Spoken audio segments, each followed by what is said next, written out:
Olá, querida professora e professor de educação infantil, professora Renata Glória por aqui, para conversar com você hoje sobre um assunto super importante para quem é da pedagogia como eu e está aí conectado na educação da melhor qualidade e também se preparando para concurso público da carreira do magistério. Eu vou me apresentar, para quem não me conhece, Renata Glória por aqui, uma especialista em formação de professores de educação infantil e também há mais de 15 anos construindo histórias de aprovação e de sucesso na carreira educacional. Quero te contar uma coisa hoje, um tema super importante que eu separei para você, para que nós possamos dar início aos nossos estudos em educação infantil de forma muito, mas muito especial com este conteúdo que é educação infantil e o currículo antirracista. E aí nós temos que pensar o seguinte: será que é um tema pertinente para a educação infantil? Falar sobre racismo, construção de currículo antirracista para crianças de 0 a 5 anos de idade? E aí, é claro que sempre nos vem uma pergunta, mas afinal de contas, existe ou não racismo na educação infantil? É sobre isso que nós vamos tratar e é exatamente esta resposta que nós vamos ter aqui hoje e por isso é importante que você me acompanhe até o final. Falar sobre racismo é um tema muito importante e, para além de questões sociais, nós que somos da educação precisamos compreender que há uma obrigatoriedade legal para tratarmos da questão da construção do currículo antirracista na educação escolar no território brasileiro. Nós temos 2 legislações federais que tratam sobre esta obrigatoriedade. A primeira, a Lei 10.639, foi publicada no ano de 2003 e trata a respeito da obrigatoriedade do ensino da cultura africana e afro-brasileira na escola. Anos mais tarde, em 2008, nós vamos ter a Lei 11.645, que trata a respeito da mesma obrigatoriedade, mas dessa vez voltada às populações indígenas e às suas culturas. Porém, mesmo com todo esse cenário, nós sabemos que ainda resta muito a ser feito no dia a dia das escolas, na formação de professores, na construção de processos de formação para qualificar o trabalho do projeto político pedagógico, do planejamento docente para a construção deste currículo antirracista. Quando nós falamos a esse respeito, é importantíssimo voltarmos naquela pergunta. Afinal de contas, existe racismo na educação infantil ou não? E aí nós vamos observar que a resposta é sim. E eu vou te contar aqui, neste momento, tudo a respeito de por que existe racismo na educação infantil e por que nós, educadores, nós, pedagogos, que já atuamos nas escolas ou que pretendemos atuar, precisamos ter este conhecimento na ponta da língua, aí ativando o modo turbo do teu cabeção pedagógico para entender a respeito. Vamos lá então? Então bora! Presta bastante atenção, olha só. Nós vamos falar sobre racismo, né? Nós precisamos voltar lá na história, desde o processo de colonização do Brasil, para entendermos que o racismo deriva desta ocasião. Naquele momento, se constituiu aquilo que nós chamamos de noção de superioridade e noção de inferioridade pautada pela raça. Significa o quê? Foi estabelecido pelo papel social de escravo atribuído à população negra, que estes são inferiores aos brancos e, portanto, denominou-se todo um processo de discriminação, construiu-se um processo de segregação social para esta população negra, e nós vamos entendendo até os dias atuais como isto tudo vai se transformando, vai se renovando, mas não se encerra. Este é o primeiro ponto. Nós estamos falando basicamente de racismo estrutural no Brasil. Sim, um racismo que está nas instituições, nas escolas, no imaginário social, na cabeça das pessoas, nas práticas sociais, nas relações todas.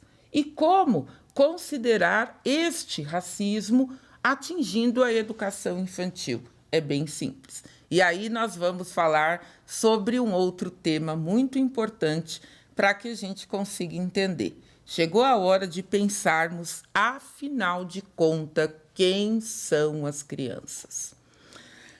Para responder essa pergunta, antes de seguirmos falando sobre racismo, é importante considerar as contribuições da sociologia da infância. Essa ideia de criança como sujeito social, de criança como sujeito de direitos, protagonista, autônomo, não é? Criança como um ser criativo, inventivo, nem sempre esteve em nossas conclusões, nossos saberes, em nosso processo formativo. Há pouco tempo atrás, quando falávamos de crianças, nós tínhamos a ideia de sujeitos passivos, de sujeitos que tinham como principal função aprender sobre o mundo, sobre a vida e sobre a cultura com os adultos. De repente, nas últimas décadas, nós estamos vendo o início e o aprofundamento de ideias que vão na contramão desta criança como ser passivo e nos apontam uma perspectiva de compreender a criança como um cidadão, como um ser social e nos convidando a descobrir esta criança e esta infância tão desconhecida por nós. Olha só, o que eu quero dizer?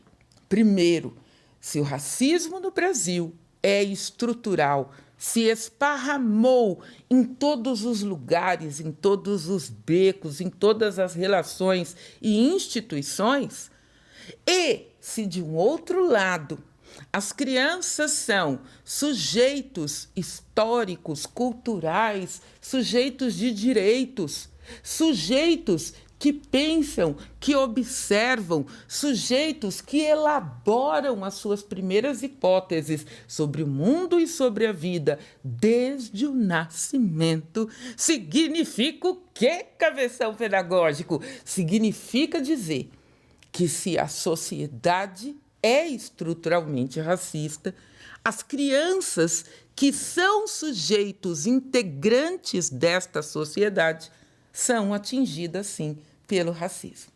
Entendeu isso ou não? Tem que entender, hein? Anota aí. Então, nós já começamos a compreender que, sim, existe racismo na educação infantil. Por quê? Porque nas últimas décadas, nós estamos na pedagogia aprendendo a compreender as crianças não apenas como seres passivos, puros, bonzinhos, anjinhos.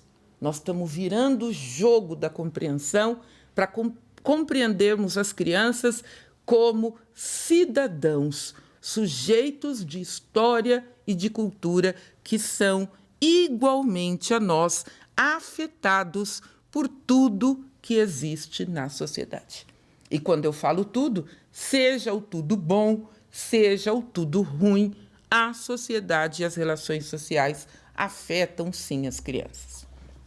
Um minutinho, calma, porque eu já sei que tem muita gente já pensando: ah, mas eu sabia disso, porque as famílias das crianças ensinam coisas para elas. E eu tenho certeza absoluta que já tem gente por aí pensando: ah, professora, mas isso que você está contando eu já sabia.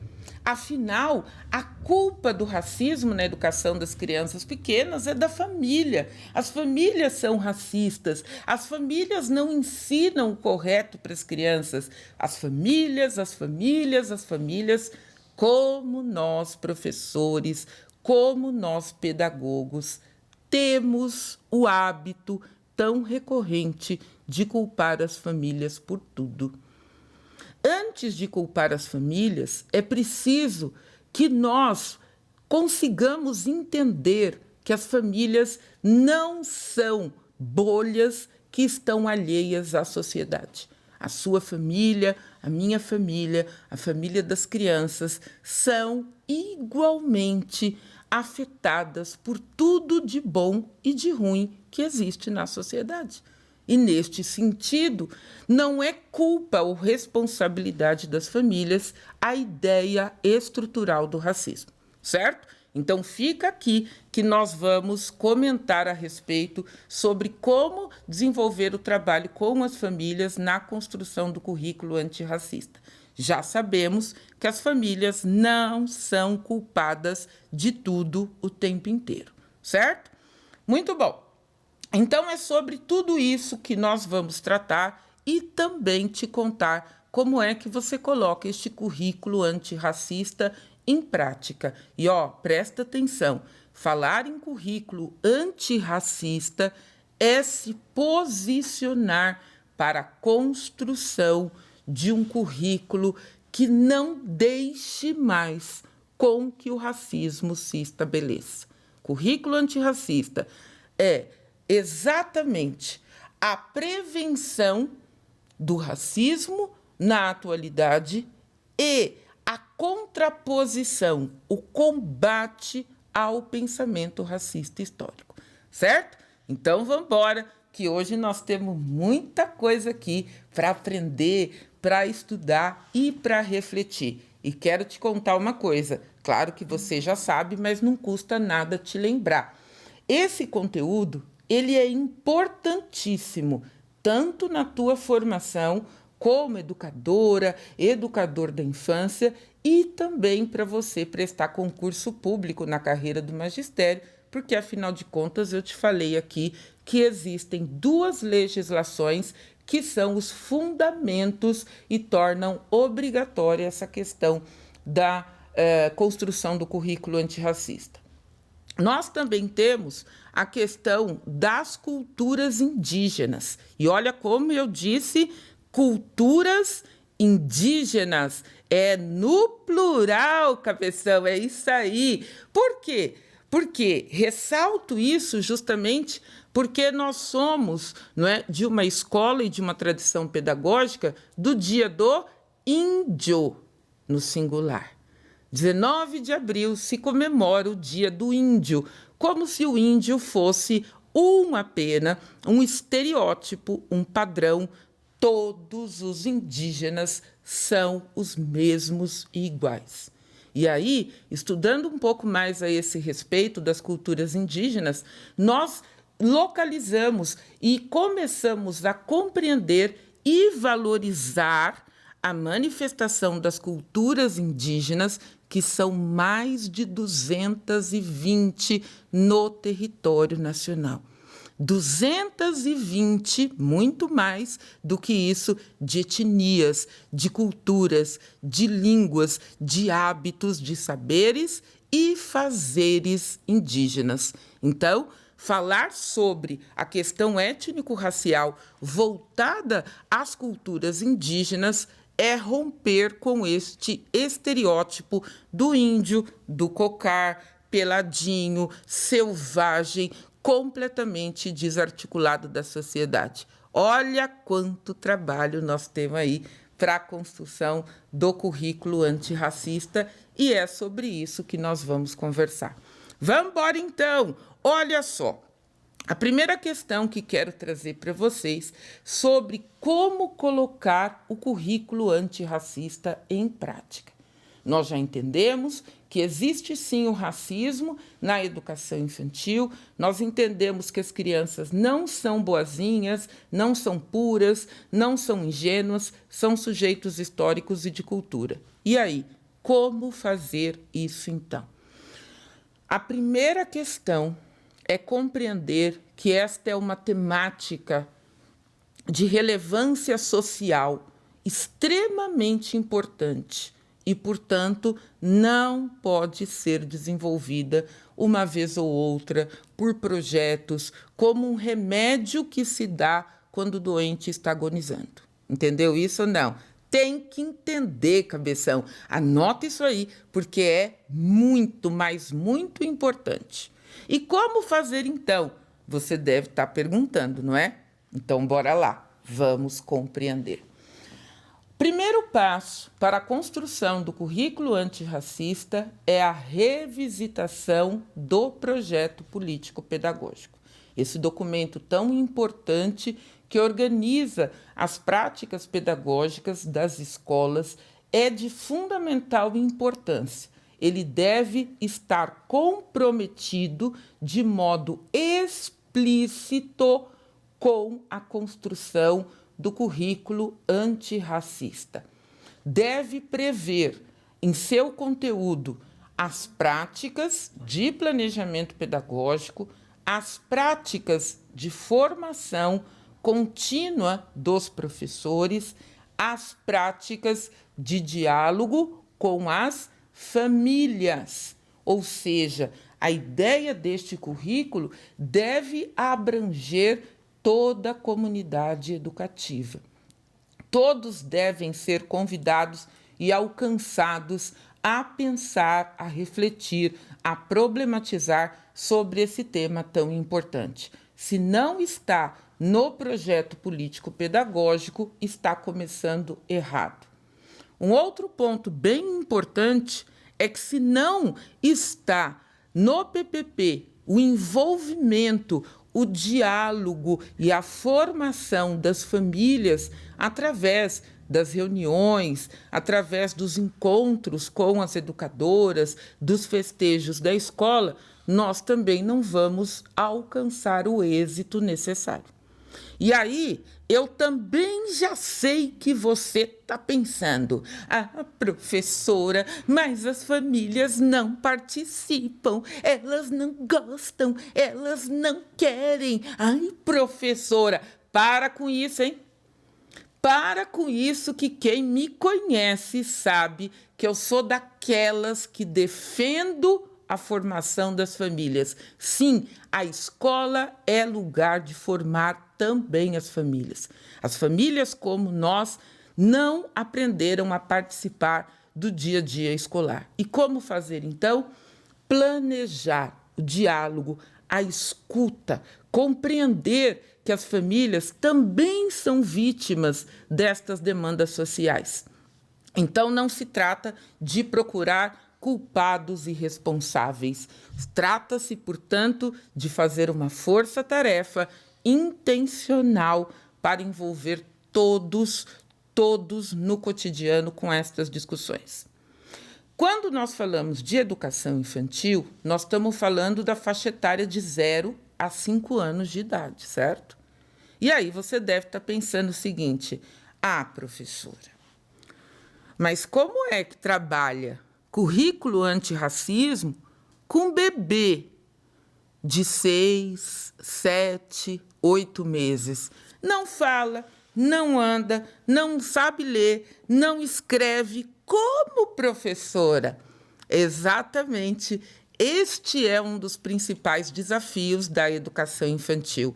Olhar os bebês e as crianças em sua potência e na capacidade que esses sujeitos têm de aprender, de pensar, de observar o mundo e de utilizar as múltiplas linguagens para manifestar os seus saberes, para manifestar suas teorias, para dialogar com o mundo. Se pensarmos dessa forma, nós vamos compreender, sim, que lá no berçário, naquele monte de bebê, oh, que saudade do meu tempo de professora de creche, aquele monte de bebê todo dia, toda hora, e aquele aprendizado tão importante para a minha carreira, não só como profissional, mas como pessoa, que eu não consigo esquecer jamais, e aí se transformou numa grande paixão de estudo, de reflexão, como os bebês são sujeitos fortes e capazes e o quanto a gente não conhece sobre eles. Então, é claro que é possível, sim, trabalhar a construção do currículo antirracismo desde o berçário. Nós precisamos apenas colocar em prática. Vamos embora lá. Primeiro ponto, para a construção do currículo antirracista, previsão no projeto político pedagógico do PPP, o planejamento do professor, da professora. E aí, como é que eu coloco isso em prática, professora Renata Glória? Socorro, calma, vamos lá. Nós temos ideias fundamentais sobre o que é preciso oferecer às crianças. A primeira ideia é que é preciso colocar em destaque a cultura africana, a cultura afro-brasileira e as culturas indígenas. E por que colocar em destaque? Justamente porque essas culturas, elas foram segregadas, elas foram desvalorizadas. Dar destaque a elas significa oferecer às crianças a possibilidade de conhecer exatamente tudo a respeito dessas culturas. Trazer a cultura africana, afro-brasileira, as culturas indígenas, desmistificando a ideia que é o índio de um jeito só, que todo índio anda pelado, com cocar, trepando de árvore e pulando na outra e trepando e pulando. Nada disso, certo? Muito bem. Como faz isso, professora? Pela representatividade. Anota aí. Como trazer as culturas africanas e afro-brasileiras com a ideia de transformar essas culturas em algo palpável de relacionamento cotidiano, de experimentação diária, através da representatividade. E se nós olharmos no dia a dia, na televisão, nas publicidades, nos outdoors, nas imagens todas que circulam todo santo dia, nós vamos observar que uma forma de calar as culturas africanas, afro-brasileiras, indígenas, foi negar-lhes o espaço nesta avalanche de imagens que nós vemos todos os dias. O que nós vamos fazer, então?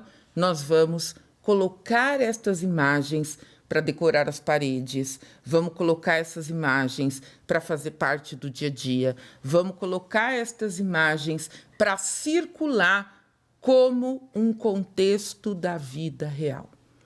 As crianças, vendo estas imagens, fazendo parte do cotidiano, elas começam a se ver como parte integrante, se ver como parte aceita, se ver como um elemento que realmente pertence a esta comunidade.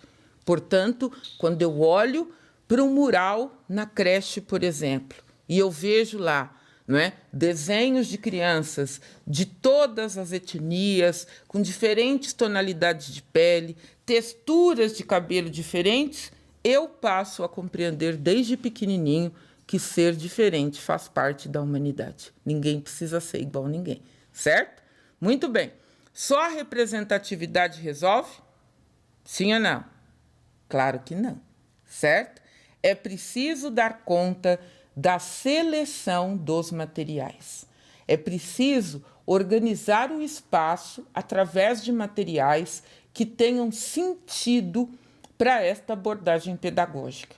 Trazer os materiais que fazem parte das culturas africanas, afro-brasileiras, das culturas indígenas, os livros, as obras literárias que narrem as histórias desses povos, dos seus saberes, dos seus fazeres. é fundamental para que as crianças possam também, através da literatura, ir adentrando este mundo tão pouco conhecido, tão esquecido, tão estigmatizado pela sociedade brasileira. Além disso, quando nós falamos de trabalho com a educação infantil, nós temos que lembrar que é parte natural do trabalho com criança pequena a grande proximidade entre a educadora, o educador, o bebê ou a criança. É no banho, é na troca de roupa, é na troca de fralda, é na alimentação, é naquele momento de um dengo, de um chamego, de um colo gostoso e quentinho que resolve o momento de conflito, que nós também vamos mostrando para essas crianças, não é? Que são as crianças negras, que são as crianças indígenas, que são as crianças que assistem o seu povo sendo segregado. É nesse momento que nós vamos trazendo esta ideia através do toque, do carinho, do respeito. Nós vamos trazendo essa ideia de aceitação, de respeito, o corpo preto, o corpo indígena realmente sendo aceito, sendo bem cuidado, sendo bem quisto, sendo realmente integrado nessa diversidade cultural. Isso é fundamental quando nós falamos de educação infantil e, sobretudo, quando falamos dos bebês e das crianças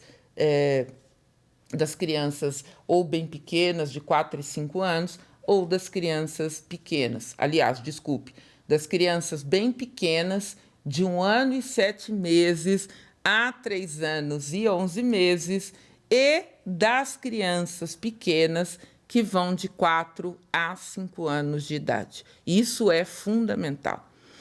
Um outro ponto importante, que é a ideia da construção da imagem positiva de si, não é? Eu olhar no espelho, ver o meu corpo preto, ver o meu corpo indígena e me reconhecer como de valor, como importante, como parte da história e da cultura, sem me sentir inferiorizado, é o trabalho com as afirmações do belo, as afirmações da diversidade, as afirmações do valor de cada um, as afirmações do potencial de cada menino e cada menina que circulam nos espaços de educação infantil.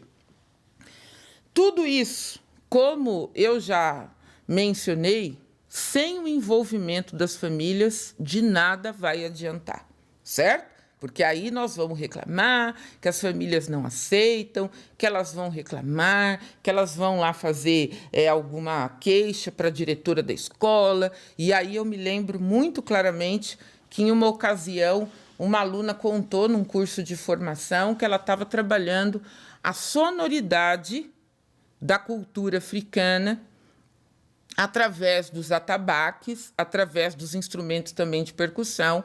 E aí o próprio público, os profissionais da escola, alguns se manifestaram contra e foram reclamar com a diretora que a professora estava fazendo macumba, bruxaria, sei lá o que com as crianças. E quando a professora veio me falar aquilo, é uma narrativa da vida real. Todo dia acontece isso em tudo quanto é lugar, certo? E a pergunta que não quer calar é o seguinte: o que foi feito antes de iniciar esse trabalho? Porque geralmente a gente começa um trabalho pedagógico na escola com a cabeça cheia de ideia e cheia de vontade de fazer. Mas a gente esquece que é preciso construir um diálogo antes. A gente esquece que nem tudo aquilo que eu consigo ver, enxergar e perceber, todo mundo consegue ver, enxergar e perceber. Entendeu isso ou não? Então, é claro, se eu lá estou estudando sobre currículo antirracista, estou aprendendo sobre isso, já tenho algum tipo de repertório a esse respeito, me sinto pronta para arregaçar as mangas e começar a trabalhar. Se eu nego os meus pares, os meus parceiros na escola, as famílias, os diferentes olhares e formas de perceber o mundo, eu estou negando o compartilhar de saberes. E aí não dá certo mesmo. Ah, professor, então como é que faz? Nós vamos fazer o seguinte, vamos esperar todo mundo aprender, todo mundo estar na mesma página, como a gente diz atualmente, para começar? Não, meu bem, porque a regra é clara, a lei é clara, é obrigatório.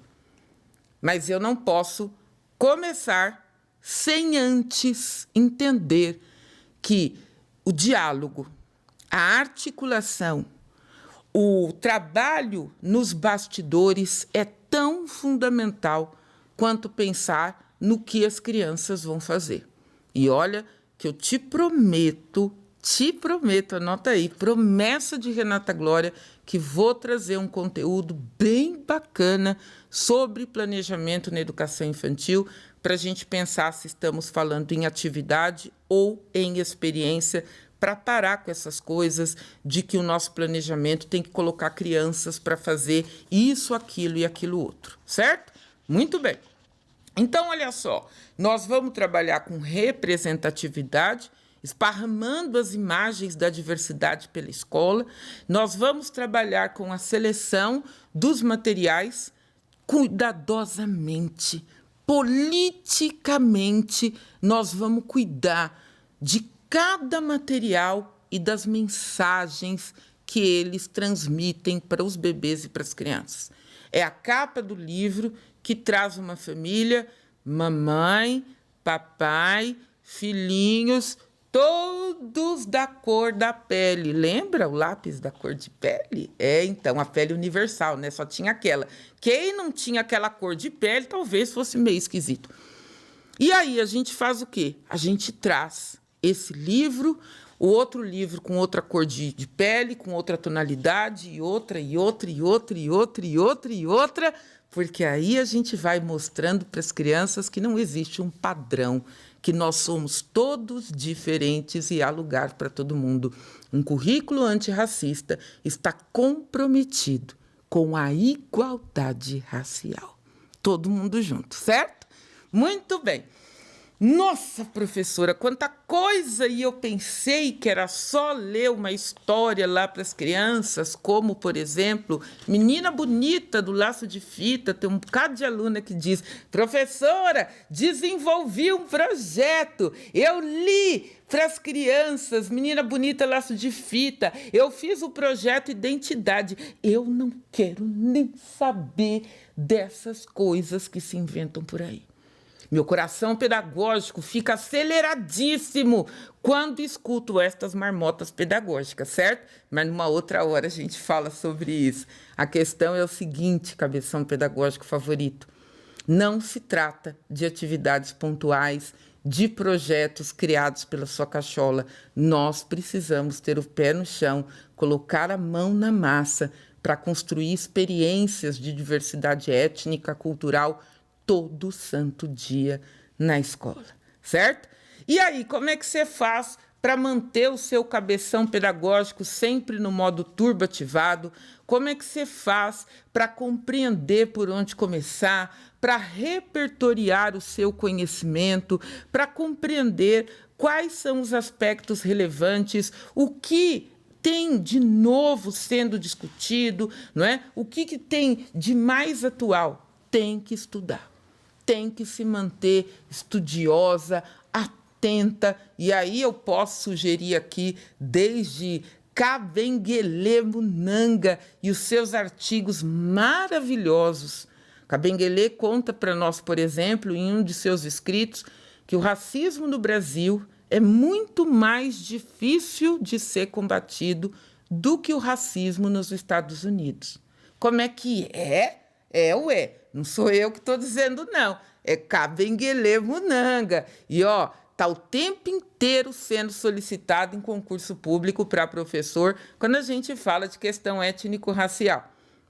E aí, por que ele diz isso, né? É tão forte a gente escutar isso. Ó, no Brasil, o combate ao racismo é mais difícil. Nos Estados Unidos, ele é mais fácil.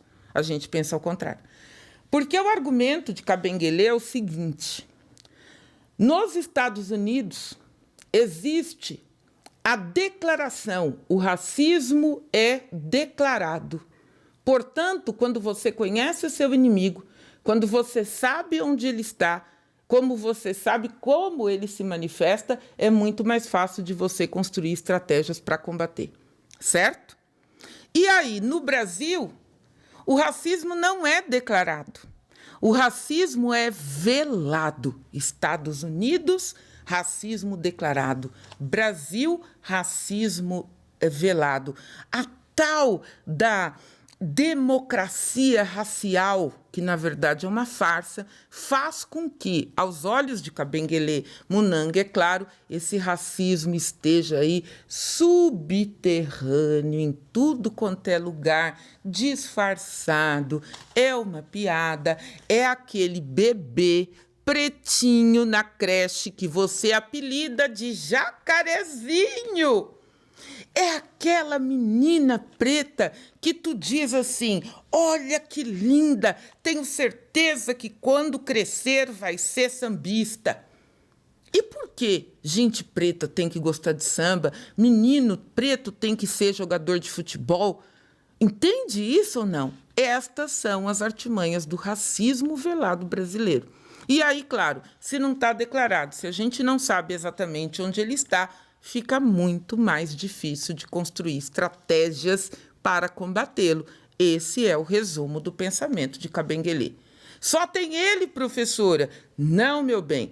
Nós temos também a querida, linda e maravilhosa, salve, salve, Eliane Cavalheiro. Lindíssima. Eliane Cavalheiro, uma professora linda, uma pedagoga estudiosíssima, fez uma pesquisa que deu origem a um livro Do Silêncio do Lar ao Silêncio Escolar, Histórias de Racismo e de Preconceito na Educação Infantil. E aí, o mais importante na leitura dessa obra de Eliane Cavalheiro é a gente pensar o seguinte, não é? Esse livro, ele derivou de uma pesquisa, então de fatos reais, daquilo que ela, como pesquisadora, conseguiu observar de práticas, de situações de racismo dentro das escolas reais, escolas de todo santo dia e não coisas mirabolantes de laboratório ou seja lá o que for. Existem outros autores, muitos e muitos e muitos e muitos outros, que nós podemos utilizar como ricas contribuições para ir criando considerações a respeito, as nossas próprias, os nossos pontos de vista, criando as nossas concepções, formando a nossa consciência a esse respeito. O importante é que você, professora, você, professor, entenda que, para além de uma questão que é obrigatória por lei, nós, como educadores e educadoras, precisamos assumir esta obrigatoriedade como um princípio de vida, como uma demanda nossa. Se cada um assumir isso e praticar isso, nós vamos construir esse currículo antirracista com sucesso e com certeza absoluta nossa infância estará sempre, sempre, sempre daqui para frente, não é? Nos próximos anos, nas próximas gerações, cada vez mais livre de práticas racistas, preconceituosas e discriminatórias. Isto é fundamental. Então, olha só, vamos aqui para a gente conseguir recapitular, pegar todos os pontos que eu trabalhei aqui neste conteúdo com você para que você possa entender. Então, nós falamos sobre currículo antirracista na educação infantil. Começamos com aquela pergunta mágica, provocadora. Afinal de contas, existe ou não racismo na educação infantil? E a resposta é sim, porque tudo que existe na sociedade, seja de bom ou de ruim, afeta as crianças e a infância, porque elas estão integradas em diferentes contextos da vida comum, do dia a dia da sociedade, certo? Muito bem, para compreender o racismo no Brasil, é preciso nos voltar lá ao Brasil colonial, sim ou não? Sim, nós vamos observar que o racismo, ele nasce de uma ideia de inferioridade e superioridade, onde o povo negro foi colocado num papel inferior à população branca, europeia, e o que se busca é a construção da igualdade racial. Muito bem, nós temos também que considerar o seguinte: quando falamos de antirracismo, de currículo antirracista, de educação das relações étnico-raciais, nós estamos falando também das populações indígenas.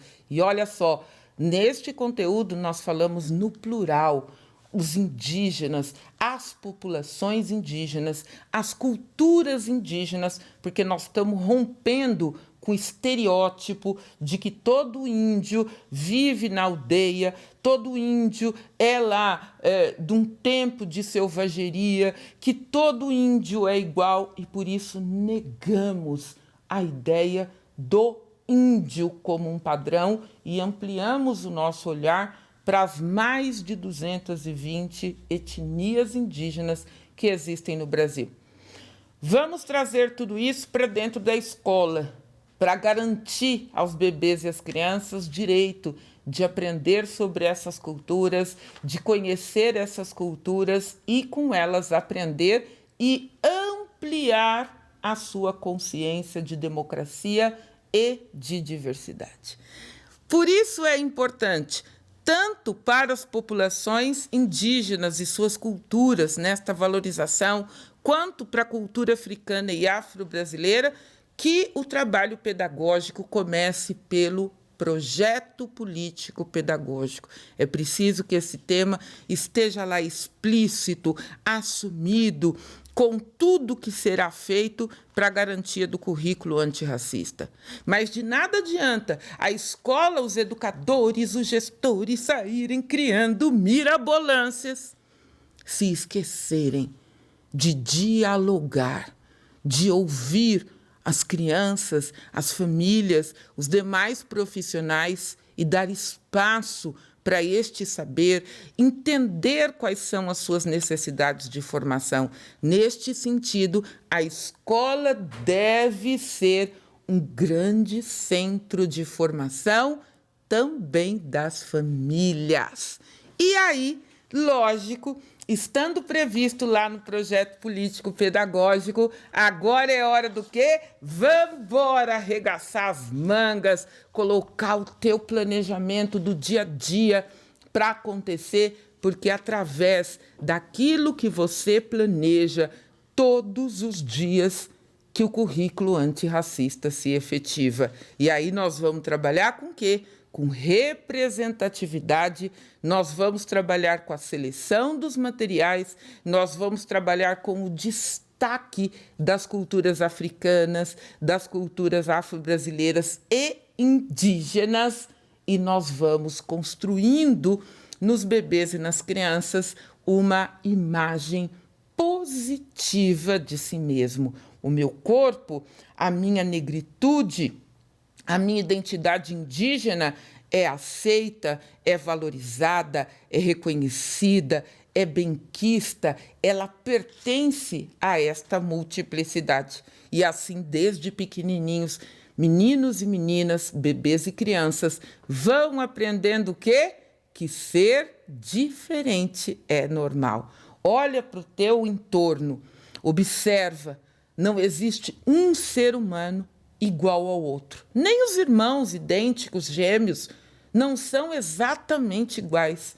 Porque, quando falamos de seres humanos, ser diferente é o que nos resume. A humanidade tem como marca principal a diferença. Esses padrões, esses estereótipos e tudo mais que fundamenta o racismo, o preconceito, a discriminação, foram construções humanas. E aí, é claro, não poderíamos de deixar o querido salve, salve da pedagogia e da educação brasileira e mundial, professor, o querido educador Paulo Freire, que diz o seguinte para nós: o mundo não é, o mundo está sendo. E se está sendo, nós podemos transformar. Tudo isso, racismo, preconceito, discriminação, tudo é obra construída do homem, por isso não tem nada de natural. Se não é natural, nós podemos transformar. E aí, olha só quanta coisa que a gente aprendeu, quanta coisa que a gente discutiu, como os nossos neurônios pedagógicos estão fervendo de tanta informação. Eu gosto muito de falar com educadoras, com educadores, eu gosto muito de problematizar os temas que são tão importantes, porque de verdade eu acredito que quanto mais a gente pensa sobre educação, mais a gente quer aprender, mais a gente quer pensar. E aí eu lembro de Sócrates, olha onde eu fui, lá na filosofia, para trazer aquela frase tão linda e tão potente: sei que nada sei. Exatamente isso. Toda vez que eu preparo um conteúdo para você, professora, para você, professor, e que eu fico lá maquinando neste meu cabeção pedagógico, como é que eu vou apresentar de forma a te ajudar a entender, a ampliar o seu saber, a compreender mais sobre essa belíssima profissão, eu falo, caramba, vem aquela certeza de que eu ainda não sei nada e preciso estudar, estudar e ouvir. E olha que nessa brincadeira do sei que nada sei, já são quase 30 anos de profissão, todos eles dedicados à educação. E quero dizer uma coisa para você, não paramos por aqui. E aí, professor, eu entendi tudo isso, mas agora eu queria dicas, orientações sobre o desenvolvimento do trabalho pedagógico. E aí, eu quero te contar já que o nosso próximo episódio será sobre um tema bombástico na educação infantil. Eu tenho certeza absoluta que vai fazer fila para assistir esse conteúdo, para ouvir, para consumir tudo isso, porque eu vou trazer nada mais, nada menos do que um tema bem bonito, um tema muito, muito atual, que é a intencionalidade educativa na educação infantil. Afinal, o que é intencionalidade educativa? Por isso, presta bastante atenção, fica antenada aí, bem atenta, fica conectada comigo aqui, porque olha só, nós estamos apenas começando e começando com força total. Eu tenho certeza absoluta que o próximo episódio vai ser transformador, porque basicamente vou te ensinar qual a diferença entre intencionalidade e objetivo. Ô, professora, por que inventam esse negócio de toda hora troca de palavra e uma hora a gente fala uma palavra, depois a gente fala outra? Afinal de contas, é tudo a mesma coisa? Não, e é isso que eu falo para as minhas alunas. Se fosse a mesma coisa, não precisava mudar o nome. Qual é a diferença entre intencionalidade e objetivo? Por que nos tempos atuais, nas últimas décadas em educação infantil, nós estamos falando de intencionalidade? Quem pensa e quem estrutura as intencionalidades é você que cria da sua cabeça pedagógica? Da onde elas vêm? Então, no próximo episódio, você me aguarde que eu vou trazer isso e muito mais.